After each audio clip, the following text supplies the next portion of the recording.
이번 주 요절은 우리 예수님 탄생에 관계된 내용이죠. 마태복음 2장 11절.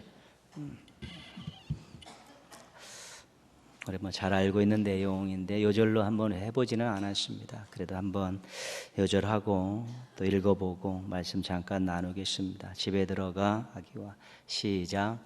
집에 들어가 아기와 그의 어머니 마리아가 함께 있는 것을 보고 엎드려 아기께 경배하고 보배합을 열어 황금과 유향과 모략을 예물로 드리니라.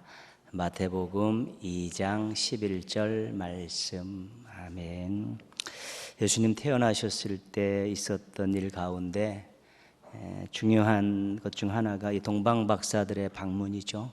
너무나 잘 알고 있습니다. 연극도 많이 하고 그랬죠. 이 동방 박사들의 이 내용은 여러 가지 많은 해석들이 있지만 우리가 한 가지로 집중되어 있다고 볼 수가 있습니다. 동방에서 박사들이 이제 별을 보고 찾아와서 예루살렘에 와서 첫 번째 물었던 질문이 뭐냐면 유대인의 왕으로 나시니가 어디 계시냐. 우리가 동방에서 별을 보고 경배하러 왔다. 그러니까 그들의 목적은 별을 따라와서 유대인으로 나신 왕을 만나서 그에게 경배하러 왔다는 것입니다. 그게 목적이죠. 그래서 헤롯이 예전에 제사장들과 서기관들에게 어디서 날 것인가를 한번 찾아봐라. 미가 5장 2절을 찾죠. 그래서 베들레헴으로 그 동방 박사들을 보냅니다. 동방 박사들이 별의 안내를 받고 가다가 별이 멈춰선 곳에서 아기 예수님을 만나게 되죠. 그래서 이제 오늘 요절 말씀이죠. 집에 들어가서 아기와 그 어머니 마리아가 함께 있는 것 보고 아기께 경배하죠. 나이도 많이 들은 학식도 있는 사람들이 그 아기, 갓난아기 아기에게 경배하고 또 황금과 유향과 모략이라는 당대 왕에게 드리는 아주 고관들에게 드리는 그 예물을 이제 그 아기에게 드리는 그 사건이 이제 그 예수님 탄생했을 때 있었던 사건입니다.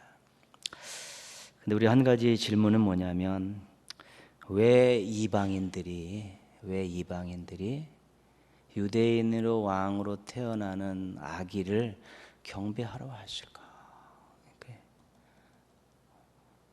유대 땅에 유대인들의 왕으로 태어나면 그 나라 왕인데 이방인들이 뭐 아쉬운 게 있다고 찾아와가지고 유대인의 왕에게 그 아기께 갓 태어난 아기께 그것도 힘으로 무장하여 있는 그런 성인된 장수 같은 권력이 있는 그런 왕이 아니라 이제 갓 태어난 갓난아이에게 유대인의 왕이라고 하면서 이방인들이 와서 그것도 연세도 있고 학식도 있는 사람들이 경배를 했을까? 설명이 성경에 나와 있지 않습니다. 한 가지는 이들이 그래도 점성가들이었기 때문에 시대를 보고 역사를 보는 사람들이었기 때문에 유대에서 태어나는 그 아기가 아마 만왕의 왕일 것이라는 하나의 어떤 신념과 확신을 가지고 와서 경배하였을 것이라고 생각은 할 수 있지만 다른 이유는 없습니다. 그렇게.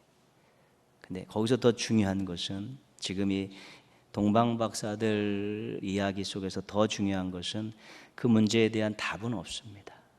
그런데 한 가지 헤롯과 이 백성들의 태도입니다. 헤롯이 동방 박사들이 왔다 간 후에 어떤 일을 하냐면 아기를 찾아 죽이려 하니. 그렇죠? 동방 박사들 왔다 간 다음에 헤롯은 아기를 죽이려고 했습니다. 그리고 요한복음 2장 11절에는요. 자기 땅에 오매 자기 백성이 영접하지 아니하였으니. 그러니까 예수님께서 유대인의 왕 또 만왕의 왕으로 이 땅에 오셨는데 실은 이스라엘 경내에 있는 사람들은 별로 관심이 없었다는 것입니다. 인정도 하지 않았다는 것이죠. 근데 동방에 있는 그 박사들이 그걸 알고 찾아왔다는 것입니다. 그런 것들이 아주 극명하게 이제 대조되는 것이지요. 자기 울타리 안에서 일어난 일인데 자신들은 관심이 없고 나중에는 오히려 죽이려 하고 예수님 공생의 기간에는 결국은 전부 십자가에 못 박아 죽이는 주역들이 됐다는 것이지요. 그러나 아무것도 하나님과의 신앙이 없는 사람들, 이방의 동방 박사들이 와서 아기께 만왕의 왕으로 오셨다고 경배하는 그런 모습들을 보면서 예수님의 인생이 환영받지 못한 출생이었다는 것이죠. 누구에게는요?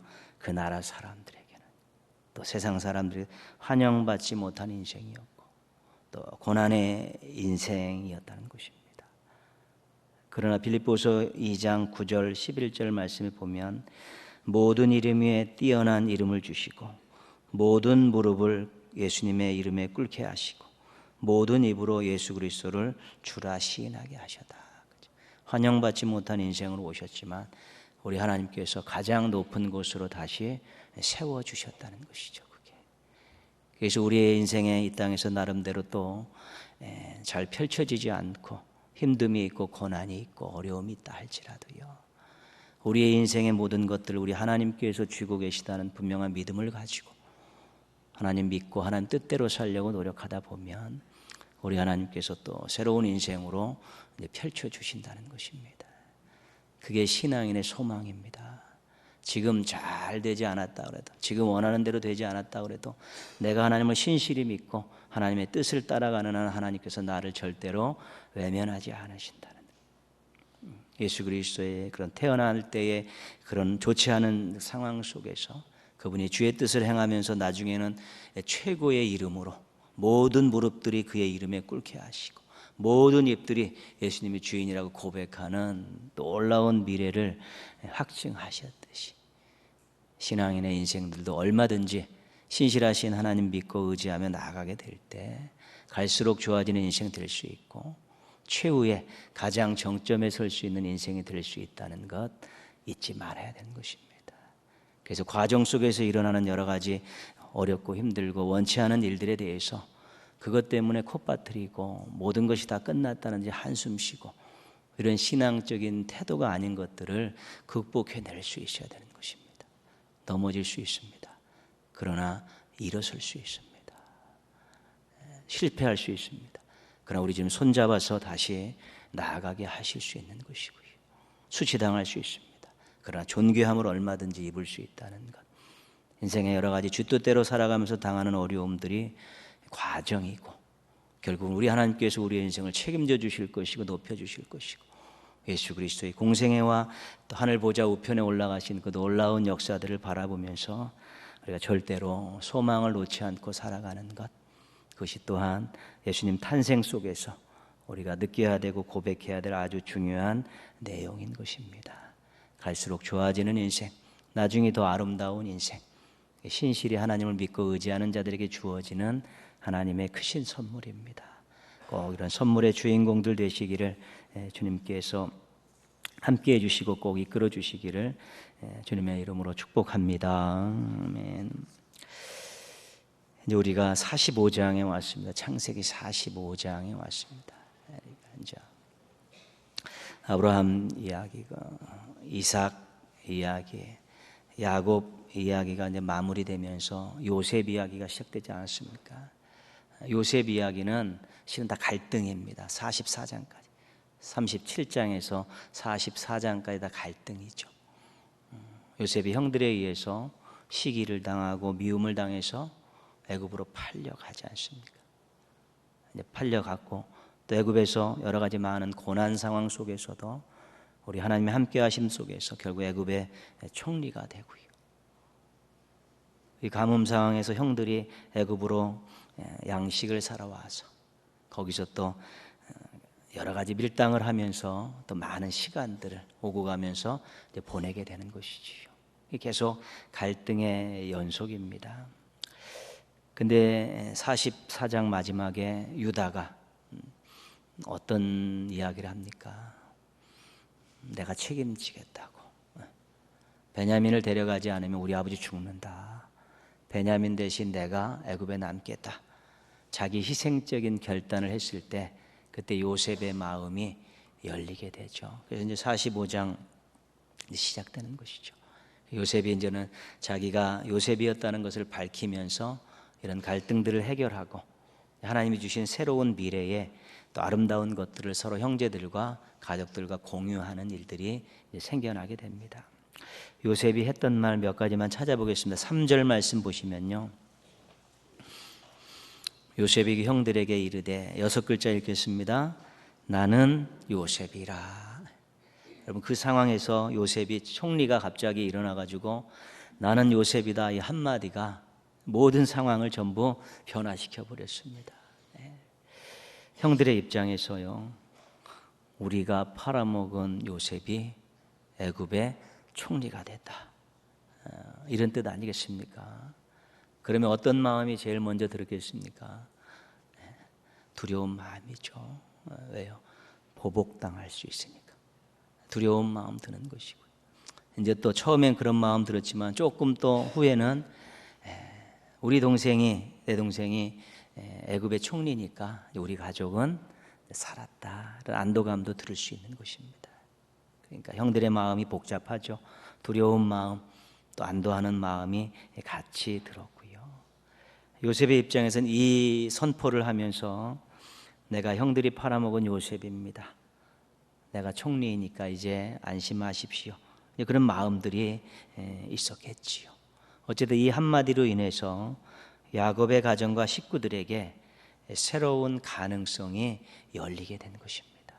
죽은 줄 알았던 요셉이 애굽의 총리가 되어 있는 이 현실, 형들은 두려움이 있지만 가정적인 입장에서 보면 이제는 그들의 미래에 새로운 가능성이 열리게 된 것입니다. 요셉의 나는 요셉이다 이 한마디가 가정의 미래를 환하게 비치는 등과 같은 역할을 했다는 것입니다.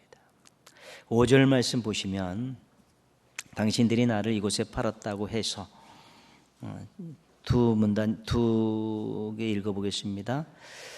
근심하지 마소서, 한탄하지 마소서. 근심하지 마소서, 한탄하지 마소서. 요셉은 분명히 알았을 것입니다. 형들이 자신의 보복을 두려워할 것이라는 것을. 그래서 근심하지 말라고 말합니다. 어떤 의미입니까? 보복하지 않겠다. 그리고 또 한탄하지 말라고 말합니다. 무슨 뜻이냐면 죄책감에 힘들어하지 말라는 것입니다. 요셉이 형들을 용서하겠다, 화해하자 이런 얘기는 안 합니다. 그냥 근심하지 마시오, 한탄하지 마시오. 그렇게 이야기하는 것은 뭐냐면 요셉이 자기가 지금 형들보다 높은 위치에 있다는 것입니다. 그러니까 형들보다 높은 애굽의 총리의 입장에서 명령조로 얘기하는 거죠. 지난 일 다 잊고 화해합시다. 내가 용서할 테니까 편히 가십시오. 어떤 그런 개념이 아니라 이제는 근심하지 마시오, 한탄하지 마시오. 자기의 그런 권위를 가지고 그들에게 이제 명령을 하고 있는 것입니다. 어쨌든 형들은 요셉이 근심하지 말고 한탄하지 말라는 그 말 때문에 이제는 과거로부터 조금 자유를 느낄 수 있게 된 것입니다. 5절 말씀 보시면요, 5절 말씀 당신들이 나를 이곳에 팔았다고 해서 근심하지 마소서, 한탄하지 마소서. 나머지 읽겠습니다. 하나님이 생명을 구원하시려고 나를 당신들보다 먼저 보내셨나이다. 7절도 읽겠습니다. 하나님이 큰 구원으로 당신들의 생명을 보존하고 당신들의 후손을 세상에 두시려고 나를 당신들보다 먼저 보내셨나니. 8절 읽습니다. 그런즉 나를 이리로 보내니는 당신들이 아니요 하나님이시라. 하나님이 나를 바로에게 아버지로 삼으시고 그 온 집의 주로 삼으시며 애굽 온 땅의 통치자로 삼으셨나이다. 이 5절, 7절, 8절 말씀이 굉장히 중요한 말씀이죠. 아주 그냥 응축되어 있는 말씀인데요. 요셉이 자신이 애굽에 온 것이 형들이 죄 때문이 아니라는 것이죠. 범인이 누구였다고요?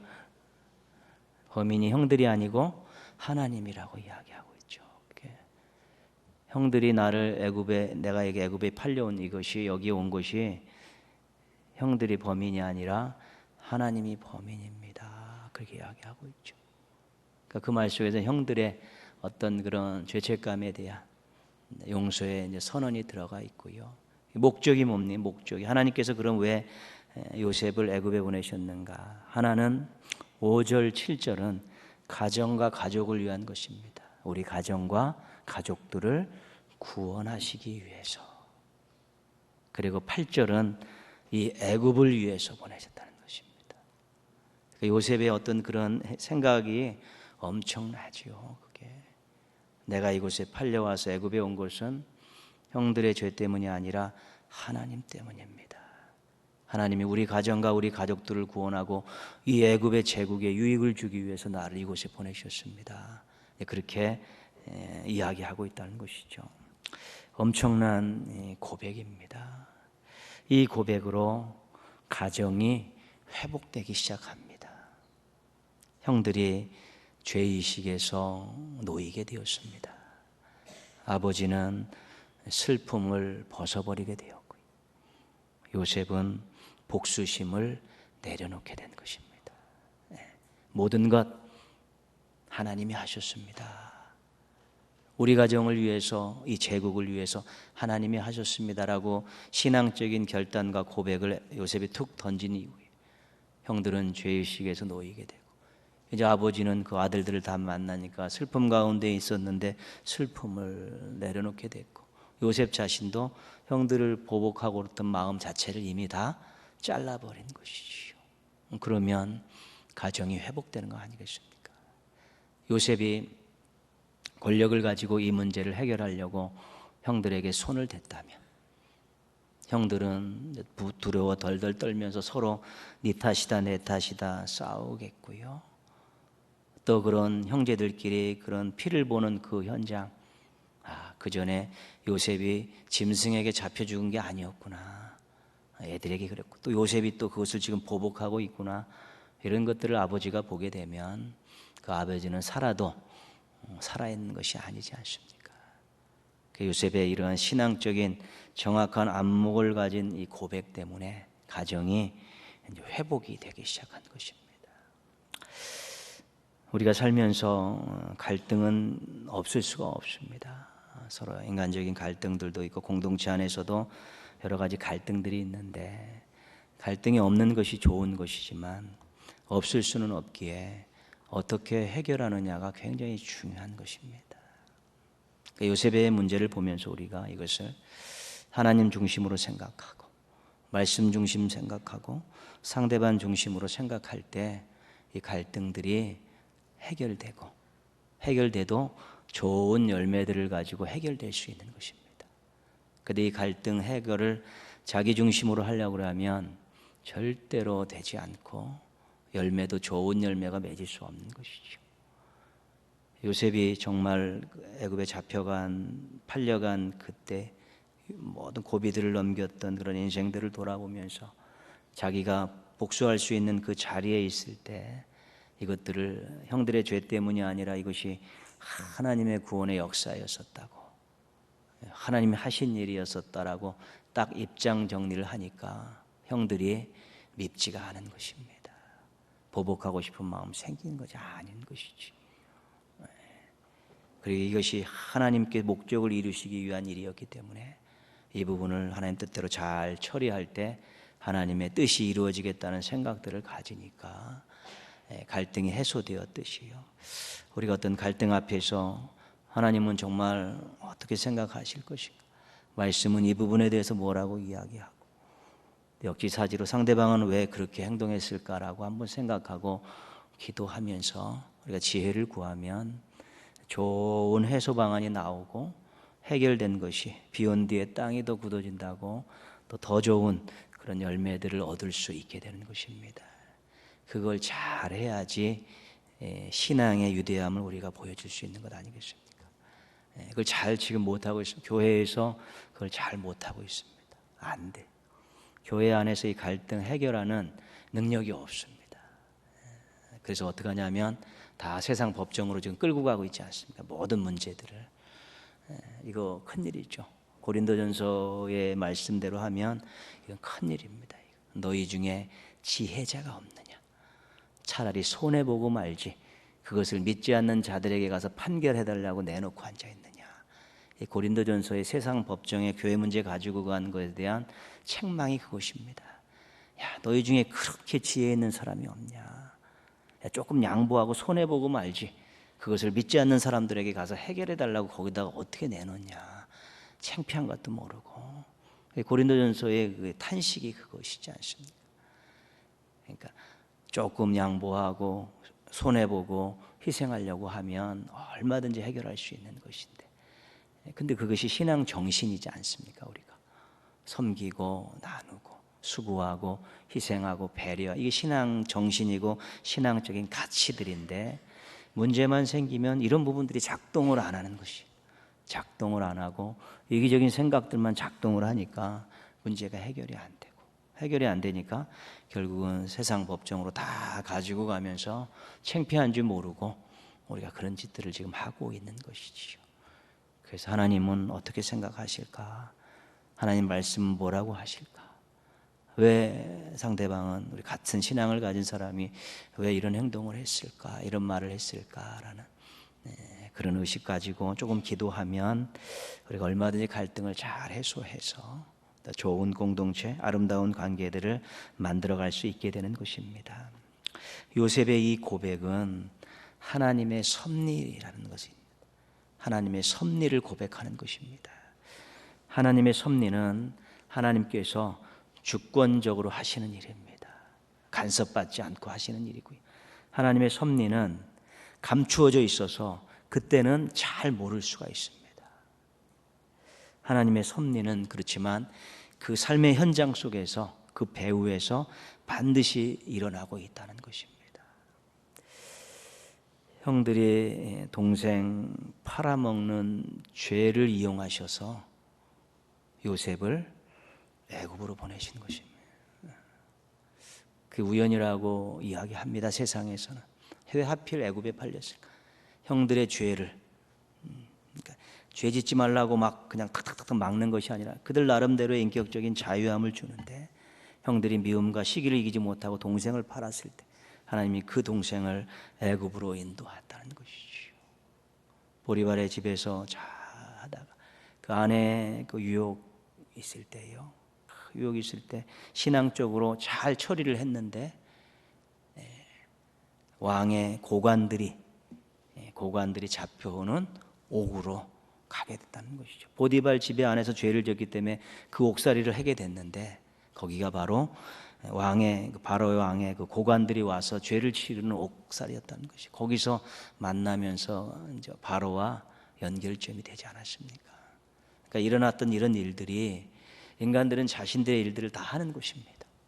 미워하고 시기하고 팔아먹고 유혹하고 성질내고 그걸 하는데, 하나님께서 계획하신 이 구원의 역사를 위해서 그런 것들을 이용하시면서 이끌어 가시는 이것을 우리가 하나님의 섭리다, 그렇게 이야기하는 것입니다. 말씀 몇 군데 찾아보겠습니다. 이사야 55장 8절 9절입니다. 이사야 55장 8절 9절 같이 한번 읽겠습니다. 이는 내 생각이 너희의 생각과 다르며 내 길은 너희의 길과 다름이니라. 여호와의 말씀이니라. 이는 하늘이 땅보다 높음같이 내 길은 너희의 길보다 높으며 내 생각은 너희의 생각보다 높음이니라. 아멘. 이 55장 8절 9절을 딱 읽으시면서 어떤 생각이 드십니까? 아무 생각 안 드네. 겸손해야겠다, 그런 생각이 드는 것이죠. 그래, 참 많이 알고 있는 것 같고 내가 다 잘할 것 같다라는 그런 생각들을 가지고 행동할 때도 있고 말할 때도 있지만, 때로는 하나님께서 하시는 일 가운데서 우리 생각과는 전혀 다른 생각을 갖고 계시고 또 전혀 다른 방법을 동원하실 수 있는 분이라는 이 겸손함에 대한 부분들을 꼭 기억해야 되는 것입니다. 교만한 천재성, 그 죄를 지적할 때 그런 말, 교만한 천재성. 자기가 다 알고 다 할 수 있다. 그래서 항상 주장하고 항상 모든 거 다 알 거라고 떵떵거리지만 그게 교만한 천재성이라는 것입니다. 하나님의 생각, 하나님이 하시는 일들에 대한 또한 다른 면면들이 얼마든지 있을 수 있다는 것이죠. 겸손한 굉장히 중요한 일이고요. 때로는 우리가 생각하고 기도하고 기다리는 시간들을 가져야 될 이유 중에 한 가지는 하나님의 뜻입니다. 하나님의 방법입니다. 그런 것들을 위해서 조금만 멈춰설 수 있는 기간들을 가지면 우리가 하나님의 섭리 안에 들어가게 되면 참으로 귀하고 아름다운 역사들을 또 많이 경험할 수 있기 때문에 그런 것이지요. 하나님보다 우리가 뛰어나지 않습니다. 똑똑하지 않습니다. 능력 있지 않습니다. 그럼에도 불구하고 하나님 제껴놓고 다 아는 것처럼 다 할 수 있는 것처럼 기도하지 않고 마음껏 휘젓고 다니는 이러한 교만한 천재성들을 내려놓을 수 있어야 되는 것이죠. 하나님의 섭리가 어떤 방향으로 연결되어지고 나올지 모르는 일이기 때문에 그렇습니다. 좀 앞에 가셔서요, 이사야 9장 7절로 가겠습니다.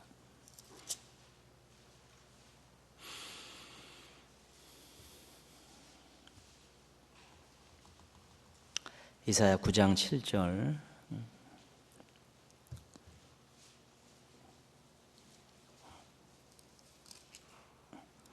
메시아에 대한 이야기의 마지막 부분인데요. 7절 읽겠습니다. 그 정사와 평강의 더함이 무궁하며 또 다윗의 왕자와 그의 나라에 군림하여 그 나라를 굳게 세우고 지금 이후로 영원히 정의와 공의로 그것을 보존하실 것이라. 만군의 여호와의 열심히 이를 이루시리라. 아멘. 7절 말씀 앞에 나와 있는 내용은요, 실은 그 시대의 상황을 보면 조짐도 없는 일들입니다.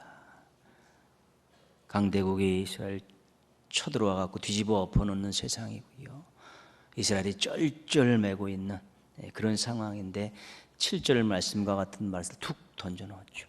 그리고 맨 끝에다 무슨 도장을 찍어 놓습니까? 만군의 여호와의 열심히 이를 이루리라. 하나님 침묵하시는 것 같은데 말씀하시고요, 하나님 가만히 계신 것 같은데 뒤에서 역사하고 계시다는 것입니다. 하나님의 섭리는 보이지 않습니다. 그러나 가만히 계시지 않고 당신께서 정하신 뜻들을 계속해서 성심성 있고 열심을 다해서 이루어 가고 계신 것이죠. 다만 인간들이 보지 못하고 느끼지 못할 수 있는 것이고 아직 때가 돼서 나타나지 않은 것뿐이지, 하나님의 열심은 지금도 계속되고 있다는 것, 그것들이 우리가 하나님의 섭리를 바라보는 또 겸손한 태도일 수 있어야 된다는 것입니다. 요셉의 이 하나님 섭리에 대한 신앙으로 문제들이 잘 해결됐습니다. 애굽도 막 잔치가 나고 요셉의 가족들이 왔다고 잔치가 나고 이제는 바리바리 싸주면서 빨리 고향으로 가서 아버지와 식솔들 다 데리고 오라고 그렇게 이제 돌려보냈죠. 28절 말씀 보시면요, 오늘 본문 가셔서요, 창세기 45장 28절.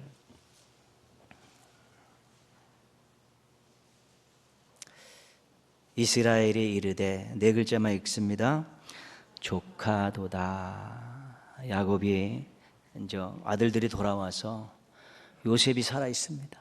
요셉이 애굽의 총리가 됐습니다. 그리고 바로 왕이 싸준 애굽의 그런 값진 그 선물들을 다 펼쳐놓은 것을 보고 또 자기를 태우러 온 수레를 딱 보면서 야곱이 뭐라고 이야기하냐면 조카도다. 그게 조카도다. 자기는 이제는 죽어도 여한이 없다는 것입니다. 만족하다는 것입니다. 아직 요셉을 보지도 않았습니다. 보지 않았습니다. 그러나 소식을 듣고 바로가 보내준 선물을 보고 자기를 태우러 온 수레를 보고 나서 이제는 조카도다. 그죠? 그 고백은 뭡니까? 야곱이 지금 머릿속에 가지고 있는 것 중에 한 가지, 요셉에 대한 슬픔 아니었습니까? 잃고 나서 막 슬퍼했었죠. 그렇게. 요셉의 소식을 듣고 그런 모든 것들을 다 바라보면서 조카도다.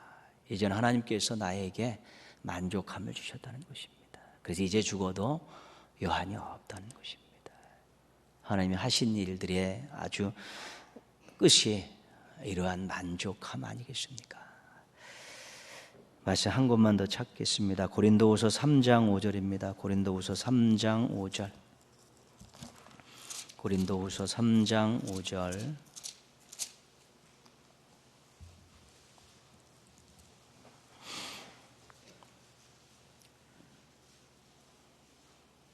고린도후서 3장 5절입니다.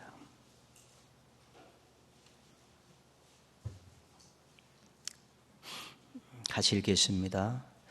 우리가 무슨 일이든지 우리에게서 난 것 같이 스스로 만족할 것이 아니니 우리의 만족은 오직 하나님으로부터 나느니라. 그렇죠? 요셉이 잘나서 만족하다고 이야기하는 거 아닙니다. 요셉이 애굽의 총리가 되었기 때문에 만족하다고 이야기하는 것이 아니라 이 모든 일을 하나님께서 하셨다라는 확신이 있기 때문에 이제는 만족하다라고 야곱이 고백하는 것입니다. 인간이 잘나서 만족을 누리는 것 같지만 그렇지 않습니다. 하나님이 주실 때, 하나님이 하실 때 만족함이 있는 것입니다. 그래서 야곱의 이 마지막 조카도다 이 엄청난 이 고백, 이제 하나님께서 자신의 인생에 최고의 만족을 주셨다는 것입니다. 그래서 결국 하나님의 섭리는 우리들을 복되게 하는 것입니다. 어렵고 어지러진 이 세상 속에서 택한 자들을 불꽃 같은 눈으로 바라보시면서 그들을 이끄시고 보호하시면서 아름다운 인생, 복된 인생을 만들기 위해서 지금도 우리가 모르는 곳에서 움직이고 계시고 온 우주 만물과 역사들과 사람들의 인생들을 움직이시면서 우리를 복되게 하시고 생명길을 걷게 하시고 궁극적으로 하나님 앞에 부끄러움 없는 모습으로 서게 하시기 위한 하나님의 섭리가 지금도 보이는 것에 보이지 않는 것에 우리의 인생을 인도하고 계시다는 이 분명한 사실을 믿고 의지하고 나아갈 때 우리가 때로는 중간중간에 어려움들이 있을지 몰라도 결국은 우리도 조카도다, 하나님 때문에 행복하다, 하나님 때문에 기쁘도다라는 그런 고백을 하는 인생의 징검다리를 밟으면서 또 아름답고 멋진 인생길을 달려갈 수 있게 될 것입니다.